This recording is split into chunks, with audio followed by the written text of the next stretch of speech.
Hello and welcome to the latest episode of Weekend Winners in association with BetVictor, where what a weekend we have in store for you. Of course, it is Trials Day at Cheltenham, and we also have 3 Grade 2s up at Doncaster on Saturday. Going to be previewing these races alongside Declan Ricks and Sam Boswell.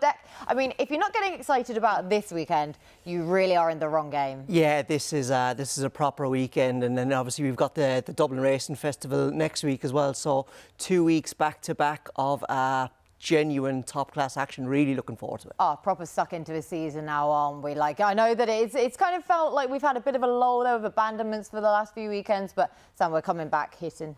Yeah, we're roaring back, and we roared back in the profitability stakes last week, didn't we? The nap trick went in. Well done all round. Pats on backs, trumpets out. I think mine was the shortest price, but yeah. Thankfully, we can come away from the all-weather for a little bit, because that certainly wouldn't be my forte. But we've proven we can turn our hand to it when necessary. Me and Kate weren't saying that when the filly that won the Winter Oaks went in. We were like saying roll on the Lincoln, but sorry.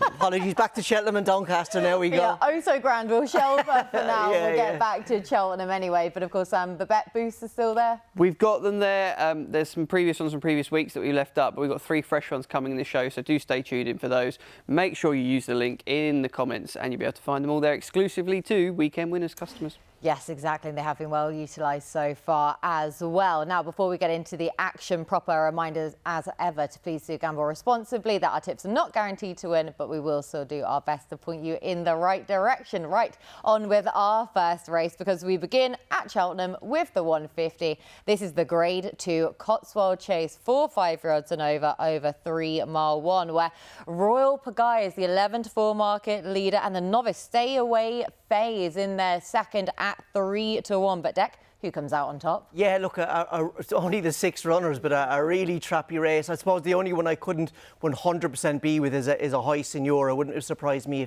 if any of the other horses won here. Really looking forward to seeing how Stay Away Faye gets in.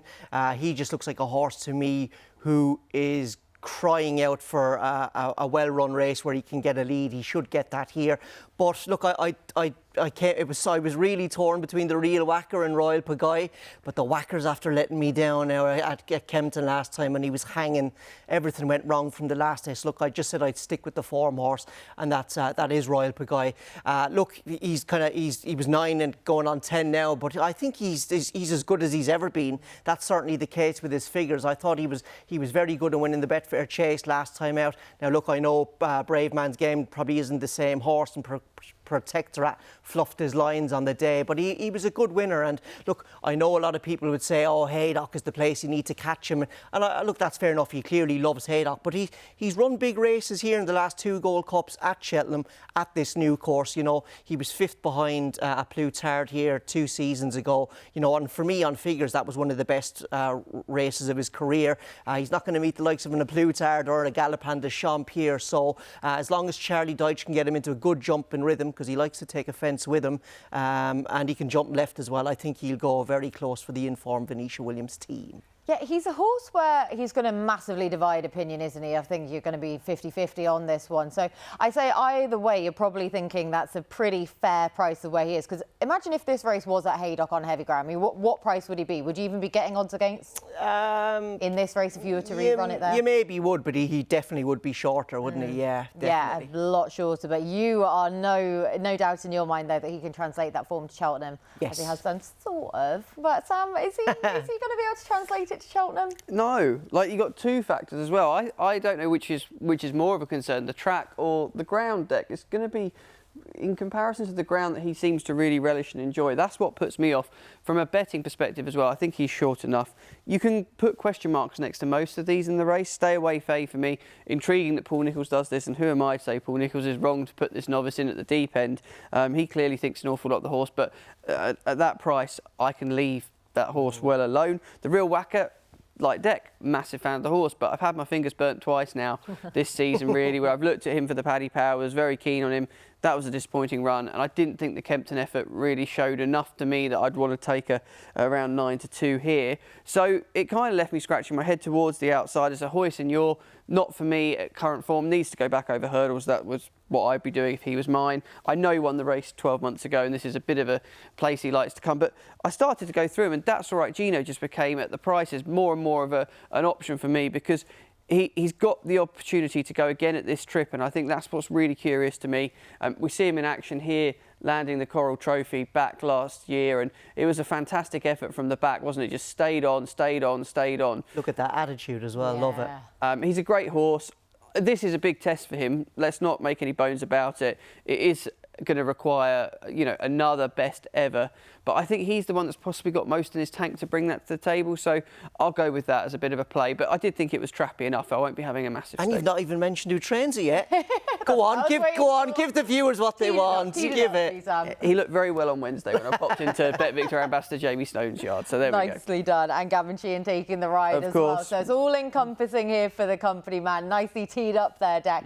Now, the pair of you two have just said that you had your fingers burnt by the real whacker on his two starts so far this season. I have not, but I'm willing to take over the baton at this time around, because I'm going to keep him on side in this, where this race was just one of many nightmares.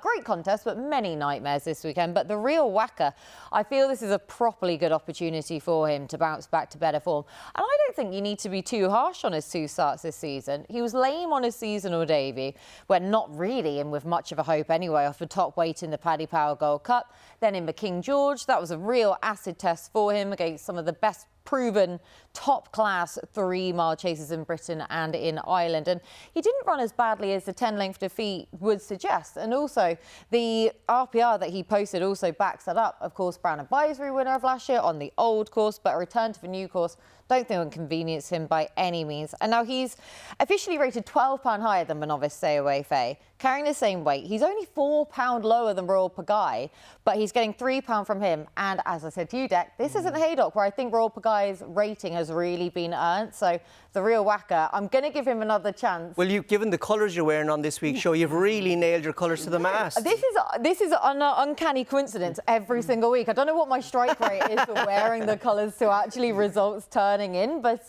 yeah, we'll go with that for now anyway. So real whacker for me, Deck. Royal Pagaille, please. And Sam. That's all right, Gino. All right, again, we knew the agreement wouldn't be lasting with the three of us. We all disagree in our first race, understandably so, but at least two of us are taking on the favourite anyway. Right, before we move on to our next race, a reminder to like and subscribe to the At The Races YouTube channel, and also hit the bell notification so you never miss an episode. And do let us know your own selections in the comments section below. As we move on to the 3 o'clock at Cheltenham, more Grade 2 action up now. This is the international hurdle for 4-year-olds and over 2-mile 1. Rescheduled, of course, from the international meeting December. It now sits on trials day instead. But Sam, who are you siding with? I thought this was just very much a market price sensitivity thing. Lossiemouth for me, I'm quite happy to take my money elsewhere at that price. I thought, listen, she could be the next second coming, couldn't she? But let's just go back through it and see. Only beaten the once, and that was arguably, unfortunately, at the Dublin Racing Festival when the horse should have won. Yeah. But it's so hard for those horses to come out of that kind of company and then compete. And I thought it was curious. Willie Mullins obviously mentioned that they've sort of tried a little bit different this season with their thinking with some of the younger horses, and that's why we haven't seen so much of them. But Love Envoi, for me, I thought at the prices had the benefit of that run. And I know the run at Sandown was a really weird run. I watched it back 3 times in preparation for this show, and I still didn't know if I really liked what I saw. But the good thing about this horse is, you know you've had that run. That was off the back of the injury. They've given the horse plenty of time. I just think the penalty structure as well means, gets £2 off the favourite. I kind of really wanted to be with her, and I'm sure I'm not alone in my thinking, so I'll leave it there. So there's a bit more meat on the bones for one of you two, at least, to side with me, surely. At least, go on then, Deck. Look, I think Sam's kind of nailed it up very well there. It was just a price thing for me as well with Love Envoi. What I would say about this filly, when we've seen her at her very, very peak, she does two things. She travels strongly and jumps exceptional. She's as good a jump of a hurdler I've seen in a little while, especially in the mares category. But at Sandown, as Sam touched on last time out, she just looked incredibly rusty, like it was bananas. Like, I've never seen her that bad. But Harry Fry was interviewed in Sky Sports Racing last week. He said she's sharpened up a lot, so you're kind of putting your faith in the Fry team getting her back to good order. If she is, and the vibes are better or good, I definitely think she's a value play in what is a very, very tricky race. But who is Katie Tracey with this week? Oh, God. You see, this is what we were talking about beforehand. When the three of us all agree, we've got a decent strike rate. I've lost track of what the numbers are. But I don't feel that we can put all three of us into this because I'm only half. So we're 2.5 on the Love Envoi for here. Because this, for me, was the number one nightmare race of the weekend. Where, again, price perspective, Lossiemouth's just way too short for me. And Willie Mullins, like you say, he was quoted then previously about these juveniles in the next season, giving them that bit more time because it is so difficult on their next season to be able to show that same ability and transfer it to open company, hence why we haven't seen her for this long. But by that very definition and his own admission, it is difficult. So Love Envoi would have to be the one for me as well, because I was also trying to take on Love Envoi because I think that her mark is probably still inflated because she's been beating mare opposition in the main, so that mark of 151. So I thought, Rubod, okay, let's try and give him a chance, try and work this in his favour. But I don't necessarily think he's a 149 horse either. I know he's improving, and he's just not well enough treated at the weights for me to be siding with him over Love Envoi, back over this course and distance that she loves so, so much. And I hope that she is fit enough. I know the mare's hurdle's her long-term aim, but I just hope that she is still plenty fit enough to be able to make it count here. So, yeah, 2.5 votes then. I'm guessing we're going to go for Love Envoi, but all of us in agreement, at least, to be taking on the favourite Lossiemouth. But they are just our opinions. Let us know your own opinions in the comments section below. As we move on to our next race. And again, the Grade 2 contests, they just keep on coming because now we have the Cleve Hurdle for 5-year-olds and over 3 miles at 3:35.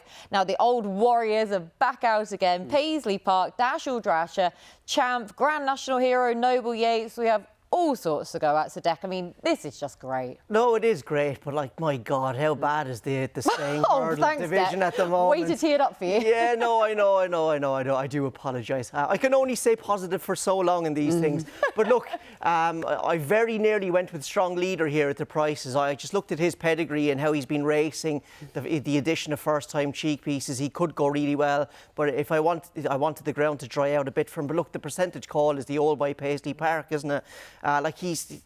In some ways, it's really disappointing that he's still heading up a race like this. But to be fair to him, he's been in good order this season. He improved nicely from Newbury to Ascot, and you can't really ask any more of it. But I did love at Ascot as well, actually. There's a small change up in tactics. He's usually held up kind of out the back, isn't he? But Tommy Bellamy put him in tracking the leaders, and he jumped well and he travelled really well. Like himself and Crambo pulled clear of the third. He's been in good order. I did notice, I thought he was saving a good bit for himself in the finish that day against Crambo, so I'm hoping he'll be a little bit he won't be as wise in the finish here as he goes in seeking his fourth Cleve Hurdle. But look, it's a trappy race, but I just thought the percentage call was the Old Boy Paisley Park, and I really hope he does it. Oh, I do as well. I mean, you can't not love him. He's everything about National Hunt Racing that all drew us all in the first place. And percentage call for me, likewise here. Now, I did side with him last time out, so I was slightly sick. But he's been unlucky, but he's been running as good as ever in his 2 starts so far this season. But obviously second on both of those occasions where he just failed to get there against the reopposing Dashel Drasher at Newbury. And then last time out, it was the complete opposite, where you were crying out for the line for him. And then he goes and gets collared by Crambo in the long walk. So hopefully now tactics will finally just come to the fore. But the thing I've liked most about him is it's almost as though he's travelled better than he ever has done in those 2 races this year. He looks sweet, doesn't he? He looks so sweet. Yeah, completely. And he has just been on the bridle, getting involved in the race earlier as well. So I don't see why I should be taking him on here in his bid for a 4th Cleve Hurdle, 3rd in it last year, but won the last 3 prior to that. So yeah, Paisley Park, the old boy for the pair of us. Do you joining the party, Sam? No fairy tale coming here, I'm afraid. I love Paisley Park. He's the right favourite. He'll probably go off a little bit shorter than those prices once the Saturday crowd really gets stuck in. But I did think Noble Yates is a very intriguing contender here. Obviously, he reappeared over hurdles at Limerick in bottomless ground, and I think returning to better ground will certainly help him. And I suppose they're in a bit of a rock and a hard place, aren't they? Ahead of potentially looking at the National again. What would you do? They're in a rock and a hard place because he looks like he wants 8 miles. I mean, I think there's a few in here that look like they could stay 8 miles. But I just thought it was quite an intrigue. And obviously this week we've seen one of the stronger leading lights in the Stayers Hurdle come out. They put the entry in for him there, which I think would be a good, sensible place to go. And let's be honest, you've got horses here that perhaps shouldn't still be winning these races. And he seems young at 9 in comparison to the rest of the field. Absolutely. He could have a bit more to give. I wanted to take a chance on one, and that's where I came. I did. Would you have been more keen on him if they had the cheek pieces on? That's what I was looking at. I'd have been more keen if Emmett Mullins was in better form, Deck. He's had a couple of odds-on pokes turned over. That shot yesterday at Gore. Yeah, which would be a little bit of a concern, but I just hope, they're in isolation. It's probably not a big enough form size sample to really look at. There's only a few runners. But yeah, Noble Yates for me, Kate. Yeah, I wonder if Emmett Mullins is going to go to Cheltenham, or will he be up at Doncaster then? Maybe that'll be enough telling in itself where the trainer's going to end up at the weekend. But you are siding with the relative whippersnapper of Noble Yates. We're both with the old boy of Paisley Park. So much to look forward to in that Cleve Hurdle. Again, do let us know your own selections in the comments section below. As we head north now, up to Doncaster, because we have the Great Yorkshire Premier Handicap Chase of 5 rods and over 3 miles at 3:15. So top-notch handicap action here. Super competitive in the betting as well. 7-1 co-favourites there of 3. Sam, so how are you playing it? Staying handicap, there's only one man that I always look for straight away. Christian Williams. What's he up to? Captain Ord, second in this last year off, a mark of 125. £3 below that now. I think they'd have been a little bit surprised, and this probably shows where we haven't got a huge depth of horses, that the horse has got in off that mark for this race. Christian's form himself at the moment has been a bit disappointing, but he's very much in my eyes a target trainer. This horse has been kept busy enough. He's 11 now, but I still think the fire burns. He's won obviously off significantly higher marks in the past, and I'd be really disappointed if he's not in the frame in a contest of this nature right down the foot of the weights. I just thought that's where I'll go. I think he's just about enough of an each way price as well. We'll be paying an additional place on the race, and I thought it was competitive enough, but I kind of like a solid yardstick in these races. Yeah, I feel that in this race, whatever you're siding with, you do have to have a bit of a savour on Captain Ord, because this does look definitely his target. We know that conditions will suit him. He's well weighted. He's with the right trainer for all that. I believe that they haven't actually had a winner since about November or so, the Christian Williams Yard. But when they target a race, they don't have targeted at Deck. Yeah, no, absolutely. And he's been a long-standing good shtick in these kind of races, hasn't he, Captain Ord? Look, there's 18 runners here, and the first fence comes up on that bend there at Donny. I'll be watching from home on Saturday. I'll be strapping myself in there, because that is proper helter-skelter stuff down to that first fence at this start. So I'm hoping the horse that I like, which is Sail Away, can get into a nice rhythm early. I do think on good ground, especially around this chase track at Doncaster, which is on the inside, you really need to travel, because if you don't travel, races can get away from you very quickly, and it just makes things very hard. But this guy is a strong traveller. He's got a high cruising speed. I think Tristan Durrell, just if you can get him into a nice jumping rhythm early, I think that's really key. But look, the ground is coming right for him. You know, he's one of these national hunt horses who likes proper good ground, and I think he's going to get that here. So I'm hoping Sail Away can go in, and if he goes in, I'll be blaring a bit of First David Gray, and then I'll be going back to my roots with a bit of Enya as well. Back to the roots. I was going to say that was the first one, surely, that comes to one's mind. So I'm glad we were on the same wavelength there. But we're not in agreement with our selections, though, because dare I say it, I am with Mr. Coffee each way in this, and I'm making sure to emphasise the each way point as well, because he's getting the first time cheek pieces, which is just something he's been crying out for, this horse, where the only headgear he's worn previously in his career was a hood, believe it or not, earlier on in his career. There he is, the character that is on screen. He's a beautiful big horse, isn't he? He's gorgeous, isn't he? Yeah, and he is just such a perfect racehorse in so many ways, apart from this second-itis and the fact he's a maiden over fences still. When Nicky Henderson, he was taking the blame upon himself. He said, well, it's not the horse's fault, it's the trainer's fault for placement. I think that Nicky was doing himself a massive disservice with that, because it's the horse that's the tricky piece of the puzzle, not the trainer. But he's not going to not be there in the finish, is he? He's just a solid place bet. With the added headgear, I don't feel as though I'm chucking away the win part of an each-way bet, because, of course, over this course and distance, the same as last time, he's one of the class acts in the field. I don't necessarily think on ratings this really stacked us up to some of the vintage renewals of this race. Yeah. So he's bang there. And last time out, he was not helped by the omitted fences. The 4 in the home straight were taken out. Only 10 of the 18 were jumped in total. Yet he still showed resolve in the finish, dare I say it. But Mr. Coffee, with the headgear now, I just think he's a solid bet, and I'm still getting a fair price about him. So Mr. Coffee for me. Deck is with Sail Away, and then Sam is with Captain Nord. So all disagreement there up at Doncaster. Again, do let us know your own selections in the comment section below as we head over to the Skypad to give you more Cheltenham Antepost angles, as well as our best bets for the weekend. Now, of course, it is Cheltenham Trials Day this weekend. So Cheltenham Festival clues are plenty. More Antepost angles therefore. So Sam, where were we looking? Yeah, I was really taken with a horse in the week, Kate, that I hope will head off to the Mayor's Chase at the festival. It was, of course, Bride's Hill for Gavin Cromwell. Came over to Huntingdon and under Keith Donoghue duly delivered a very emphatic performance. Very taken with the horse. I think she'll be an absolute cracker in that race. I appreciate Gavin's got one shorter in the betting for the McManus team in there, but I just thought at the prices we were getting and with the boost, she's a solid jumper, and I think she'll go really well around Cheltenham. Oh, and she has been boosted as well, where, of course, our Bet Boost page, then make sure to utilise that 13-1, then I'm hearing, is what she has been boosted to from 12-1 there. So really likeable for Bride's Hill. Sam's Antepost play ahead of the Cheltenham Festival this week. Again, use the QR code on screen there to make use of that boost, or head to the website. Deck, where were you looking at? Yes, I am also going with an Irish trainer, surprise, surprise, but I'm going to go with King Willie Mullins again this week. I like his horse Loch Glynn in the Albert Bartlett. This fella was considered good enough to run in the champion bumper last year at the festival.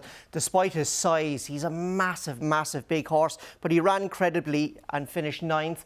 Tracing, I think, is going to be his game, no doubt, but I think he can make hay over hurdles. He started over hurdles at Punchestown when he won nicely on his hurdling debut, despite being very green in raw and plenty of places. He then went to Limerick over Christmas to win a Grade 2, which I thought was a big feather in his cap now, you know, to beat the likes of Stellar Story, Answer to Cave and Search for Glory, who all had far more hurdling experience than him. I thought it was a big feather in his cap. Hopefully he will go to the Dublin Racing Festival next week and continue his progress. So it is the giant boy Loch Glynn for me in the Albert Bartlett. Boosted to 18-1 as well. So a nice price about the big lad there, Loch Glynn. Now, you and I are butting heads, and the very, very generous BetVictor traders have allowed us to both have 2 horses boosted in the same race this week. So really looking forward to this, because I am siding with Johnny Who in the Albert Bartlett. So he's been boosted to 16-1 for the Albert Bartlett.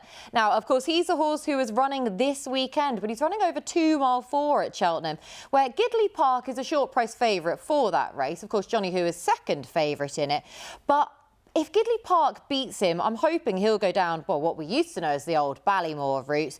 But Johnny Who, I'm hoping he's going to post the same performance that he posted in the Challow Hurdle last time out, be catching the eye, staying on in the finish, which will hopefully then tee up connections to send him to the Albert Bartlett in his next start come the Cheltenham Festival. But that Challow run last time out was just a solid effort, finishing 4th, beaten only 2 lengths after being outpaced absolutely everywhere. and I see his price has already been nibbled at for the Albert Bartlett already this week. So I think a few other people thinking along the same lines as me. So 2 of us then for the Albert Bartlett, but they are our Cheltenham Antepost plays then for this weekend. Again, we would like to know your own best bets, so more Antepost angles for Cheltenham in the comments section below. Now, our best bets for this weekend, though, of course, with Cheltenham at Trials Day on the card. Now, Sam, your own best bets for this weekend? Yeah, great weekend's action. Can't believe the traders have let you have 2 in the same So generous, race, guys. so kind of generous. Don't know what's going on at BetVictor Towers, but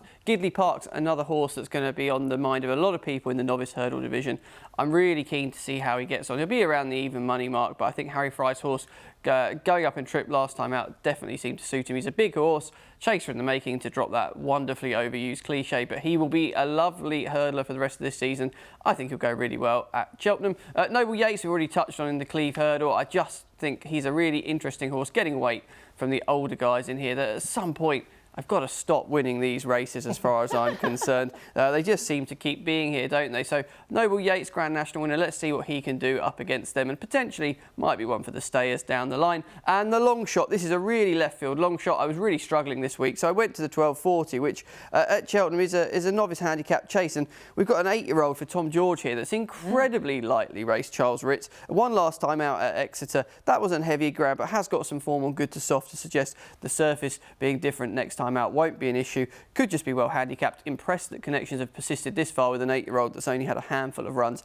And Johnny Burke, the most in-demand freelance jockey seemingly going, has picked up the ride. I just thought bit of an overpriced each way play potentially. So 3 Cheltenham plays then for Sam for his best bets. Deck, where were you looking? Yes, I am also going to go to Cheltenham this week for my nap and my next best. My nap is going to be a Nicky Henderson horse called Excello in the 115 at Cheltenham. Former French racer, now at 7 Barrows. He really impressed me last time out, returning to fences at Ascot. You can go on to attheraces.com and watch that. He jumped for fun. He looks incredibly professional for a 5-year-old, quite precocious as a lot of these French horses are, and I think he will take a little bit of beating in this race, I hope. At 6-1, I think he's overpriced. Next best is going to be Genie's Destiny. I'm going from 7 Barrows to Ditchit here, and this is a horse of Paul Nichols's who was taken really well to fences. The Yard won this with Stage Star last year, so I'm hoping this well-bred half-brother to God's Own can go in again. He looks mighty